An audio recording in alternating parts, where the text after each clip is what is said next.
புராண வரலாற்றின்படி நிலமகளின் மகனாக பிறந்தும் தீய சகவாசத்தால் நரகாசுரன் என்ற அசுரனாக மாறியவன் தனது தவ வலிமையால் பிரம்மனிடம் பெற்ற அபூர்வ வரங்களை கொண்டு இந்திரன் உள்ளிட்ட தேவர்களையும் முனிவர்களையும் சொல்லொணா துயரத்திற்கு ஆளாக்கினான்.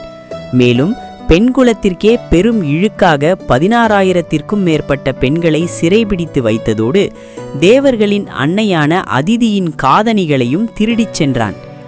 இவனது அட்டூழியங்களை அடக்க எண்ணிய மகாவிஷ்ணு கிருஷ்ண அவதாரத்தில் தனது தேவியான சத்யபாமாவோடு கருட வாகனத்தில் ஏறிச் சென்று நரகாசுரனுடன் போரிட்டார்.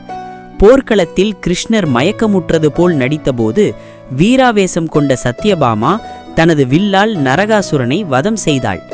தான் அழியப்போகும் தருணத்தில் ஞானம் பெற்ற நரகாசுரன் தன்னுடைய மரணம் துக்கத்திற்குரியதாக இருக்கக்கூடாது, மாறாக அறியாமை எனும் இருள் நீங்கி மக்கள் அனைவரும் மகிழ்ச்சியாக கொண்டாடும் நாளாக அமைய வேண்டும் என வேண்டியதற்கிணங்க மக்கள் அதிகாலையில் எண்ணெய் தேய்த்து குளித்து புத்தாடை அணிந்து தீபங்களை வரிசையாக ஏற்றி வெற்றியை பகிர்ந்து கொள்கின்றனர்.